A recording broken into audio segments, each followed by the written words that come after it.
Na tai ką, labas rytas, naujas kelionės video ir šiandien truputėlį viskas pasikeitė. Mūsų Albanija be plano pavirto į Juodkalniją be plano. Tai vakar atvažiavome į Juodkalniją, įsinuomavome butą, įsinuomavome mašinikę ir truputėlį bus laisviau, nes galėsim visur nuvažiuoti ir viską pamatyti patys. Tai šiandien važiuosim, turim didelį listą su gražiom nuotraukom. Tai šiandien važiuosim į Kotoro senamiestį, tada į Perastą, Lady of the Rocks plauksim, jeigu rasim su ko plaukt, ir Kotoro serpantinų panoramą žiūrėsim. Tai tokia dienelė, turėtume užtrukti maždaug apie 5-6 valandas. Ir jeigu dar liks laiko, gal užsuksim į senamiestį ir pabandysim iš čia apiplaukti tokį didelį ratuką, nes 3 valandą žinau, kad plaukia, bandysim spėti. Šiaip pati Juodkalnija kol kas brangesnė, 3 tikriausiai, bet viskas ok, daug kalnų, gražu, manau tikrai ir jums bus ką parodyti. Ir žinoma, dar reikės pristatyti šią mašiną. Pasiėmėm Dašikę Stepway, kurią pavadinome Oška, nes jinai puikiai lipa per kalnus ir vos važiuoja ir viskas idealiai. Tai va, tai tokias takelės. Susitiksim kažkur pakeliu, gal sustosim, parodysim mašinytę, gal kokį gražų vaizdą pamatysim.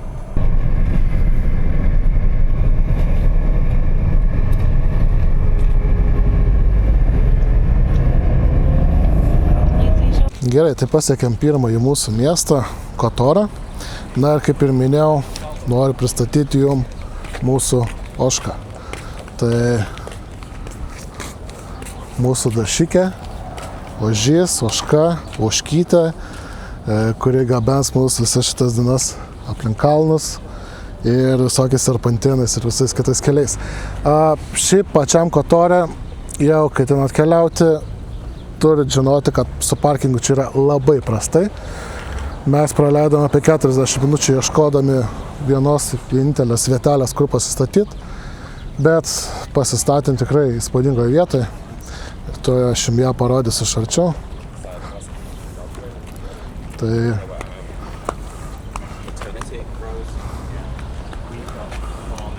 nice, ne? Tai dabar nuo mūsų parkingo realiai reikėtų paeiti iki kilometriuko į tą pusę ir keliausim į Kotoro senamiestį. Tai senamiestis pasižymė siaurom gražiom gatvytėm, kavinukėm, mačiau turgelis kažkoks vaisių vyksta, tai va, visai būtų fainai užeiti. Ir, nu jo, pasimėgosim šitais gražiais vaizdais. Šiaip tikrai labai gražu. Nežinau, ar matosi vanduo. Kiaurai, viskas kiaurai matosi ir blema, čia būtų fainai simaudyti arba panardyti. Tai va, tai tokios tokelės, šaika, tai einam iki senamiesčio ir to jau vėl susitiksime.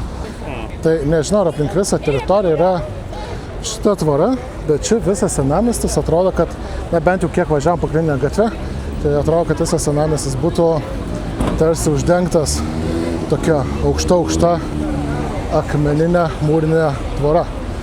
Tai čia yra įėjimas į senamiestį.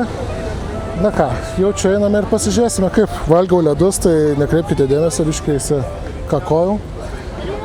Ir tiek, šiaip žiauriai karšta, truputėlį pykina, gali būti, kad truputėlį gal apsinuodijau, kai buvom Albanijoje. Na bet žodžiu, čia viskas kaip ir ok, fainai, smagu, gražu, žiauriai daug žmonių, žiauriai daug turistų, čia viskas ok. Tai einam į senamiestį.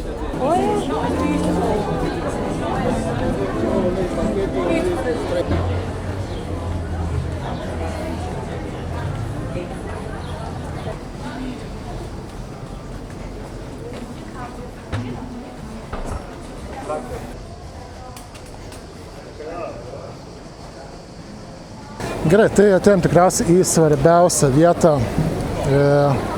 visam senamiestyje, tai yra Trifono katedra. Pastatyta jinai yra apie 12 amžių, o šiaip pats visas senamiestis pastatytas yra apie 7-8 amžių. Tai vat, tiek truputėlį informacijos, labai įdomu iš tikrųjų, nes absoliučiai viso senamiesčio zonoje yra labai daug mažų tokių, net nežinau kaip įvardinti, tokių pasislėpusių bažnytėlių. Na tikrai labai fainai, labai įdomu, labai tos sauros gatvelės tokios, gražu, man patinka. O, katedrytą dar kartą parodau. Šiaip viskas yra įtraukta į UNESCO paveldą nuo berods 70-ų, gal 1969 kažkas tokio. Tai, pastatymo metai 1166. Tai va, tokias takelės labai rekomenduoju užeiti, daug kavinių, daug bažnytėlių, daug ledų, visur irgi kavinės. Šiaip ganėtinai fainai, nes dabar yra apie 29 laipsniai, net ne apie, o tiksliai 29 laipsniai. Ir nice. 29 laipsniai ir visur yra, kad būtų žmonėm vėsiau, vėdinama, vandenukas purškiamas ir sakyt. Na ir žinoma, tarp pačių siaurų gatvelių, kadangi yra akmuo, yra žymiai vėsiau nei kad tiesiog stovėtum kažkur kitur. Tai va, šią kelią tiek tikriausiai iš čia. Nusipirkom tripą su speedboatu vėl, bet nusipirkom ganėtinai įdomų tripą, tai tikrai šiandien manau, kad daug jums parodysiu. Dar kelios bažnytėlės, tai šita labai graži ir tokia truputėlį senesnė, taip pat labai graži. Čia Švento Luko berods, čia neįsivaizduoju, bet senovinė tokia faina. Varpai yra dar tie senesni, tokie 3. Gražu. Gerai, ir paskutinė lankoma vieta yra Kamparo bokštas. Tai yra tikriausiai pirminis taškas viso Kataro apsaugos to žiedo, tvoros vadinamos, sienos, kuris kontroliavo būtent tą įplaukimą į patį miestą. Na ir visa tvora, aš vis noriu sakyti. Na žodžiu, visa ta tvora, aukščiausia jos vieta yra netgi 240 metrų aukštė nuo jūros lygio. Ir kiek žinau, tai šiaip nemaža aplinkę galima apeiti aplink tą mūsų apsauginę tvorą. Tai ir viskas. Tai kol kas tikriausiai tiek iš viso senamiesčio. Mes ėjom kažko atsigert šalto, gal kažko ir užkasim. Šiaip labai graži prieplauka. Labai įspūdingo dydžio laivas, iš tikrųjų, turistinis kažkoks irgi. Ir tiek, tai va, tai mes jiem kažko gal užkasim, kažko atsigersim šaltą ir keliausim į mūsų vandens ekskursiją.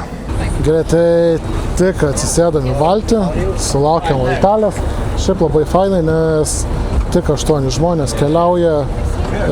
Pati kelionė 50 eurų, bet užtruksim maždaug 3 valandas, per kurią tikrai daug ganėtinai pamatysim. Ir taip pat ir papasakos, ir parodys ir sakyt. Tai jo, tai dar aišku nenoriu prisišnekėti, kad viskas bus labai gražu ir panašiai, bet manau bus gerai. Yra plius stogelis, gal netiek nudegsim, sėdam šį kartą į galą, kad nenusidaužyti. Manau, kad viskas bus ok.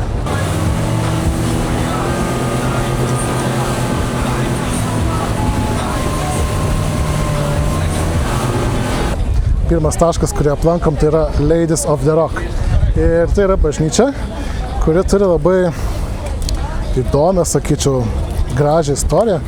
Tai vietinis žvejys ant akmens rado Marijos mergelės atvaizdą. Ir sugalvojo, kad čia turi būti pastatyta bažnyčia.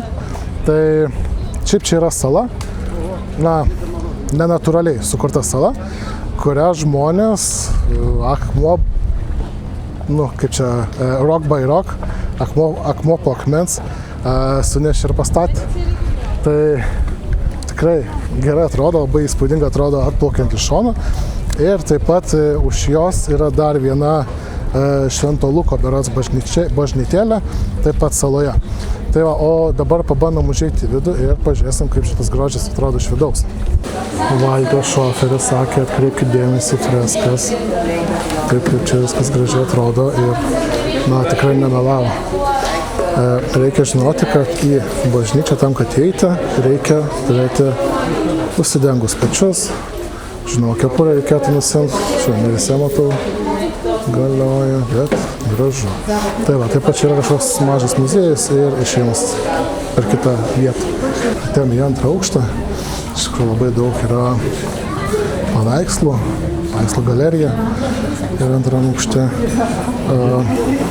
Tai va, pirmam aukšte taip pat yra labai daug eksponatų, dauguma jų siekia netgi Romos laikus. Ir tiek, tai apėjom šitą galeriją ir bandom eiti į lauką. Nu va, toks nuostabus vaizdas. Čia yra truputėlį didesnis laivas prisiparkavęs. Ir lygiai taip pat, tokį ratą apeini, o čia yra išėjimas. O ten už to laivą, jeigu matosi, yra dar viena bažnytinė sala, tai kaip ir minėjau Švento Luko bažnyčia. Tai va, tikrai verta sustojimo. Žinoma, nežinau, 2-3 valandas už čia neturėsit ką veikti. Bet praeiti yra tikrai nuostabu, gražu ir faina.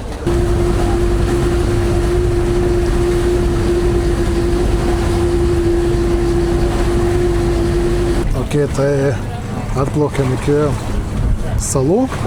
Pavadinimus surašau kažkur čia, nes tikrai jų neįsiminiau, bet vėlgi, tikiuosi matosi, čia prieki yra be galo didelis fortifikacijos toks pastatas, žiauriai gerai atrodo.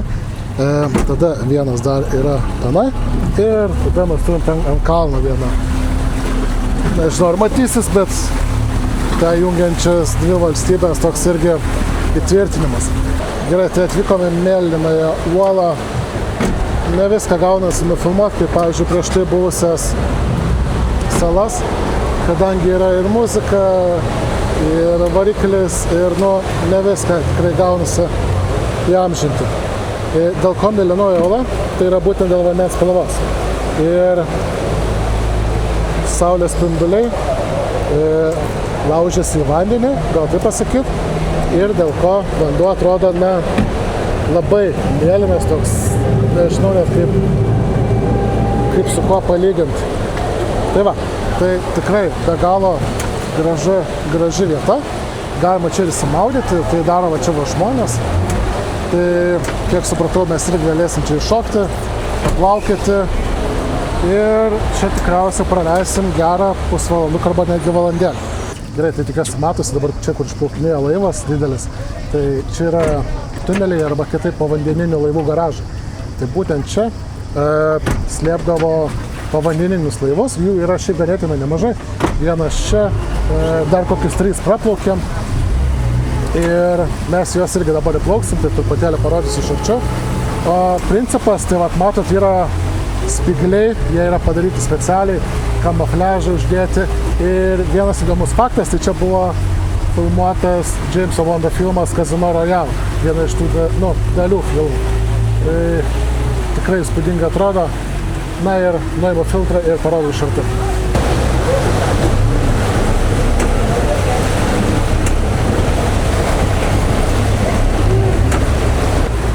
Ok, tai matau, kad jau kažkiek matausi. Tai užplaukinėm iš šitos vietos ir kiekvienas va ten yra tokios durelės, tai kiekvienas tos durelės jungia 3 submarino tunelius. Tai tiek, jungia muziką, plaukiam toliau, tai išjungia. Grįžom pas savo ožkytę, ir šiandienos paskutinis mūsų taškas, kurį norim aplankyti, tai yra serpantinai. Tai bandau čia parodyti, jeigu matosi, tai serpantinus galima tikriausiai apvažiuoti važiavus per vieną galą ir grįžus per kitą galą. Tai tą bandom ir padaryti. Šiaip pati kelionė su valtimi tai žiauriai patiko. Gal kiek ne taip dar jaučiuosi, tas apsinuodimas truputėlį irgi toks neįtin malonus, biškį pykina. Per kitus galus irgi prašosi, tai toks, žinot. Bet šiaip visa kita tikrai, wow, žiauriai patiko, apiplaukėm, įsimaudėm, daug ką pamatėm, į tą olą jau įplaukėm, Tos 3 salos, ten prieš tai irgi nustojau šnekėti, tai yra 3 salos, įmetu čia kiekvienos iš jų nuotrauką ir viena iš tų salų tai buvo fortas reguliuojantis įplaukiančius ir išplaukiančius laivus būtent į šitą iškišulį, jo.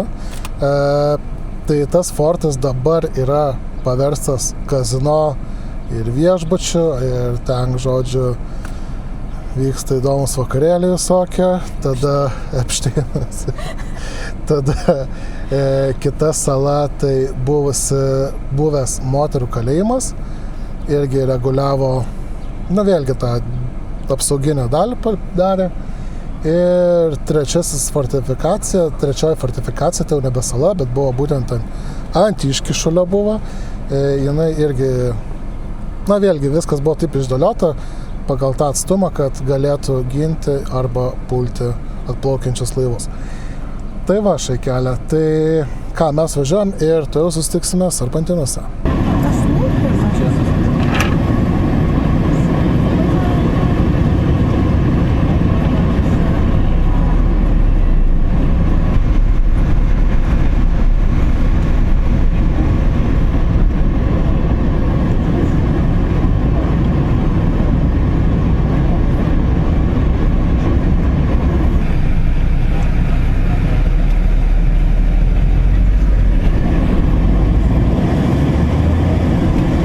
Atvažiavome paskutinę mūsų vietą tikriausiai.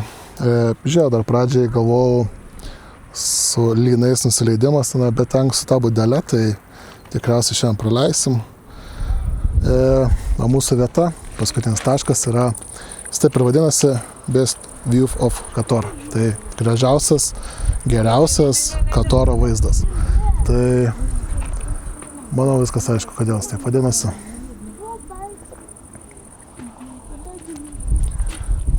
Matom visą Qatarą, gal taip atsisuksiu, matom visą Qatarą,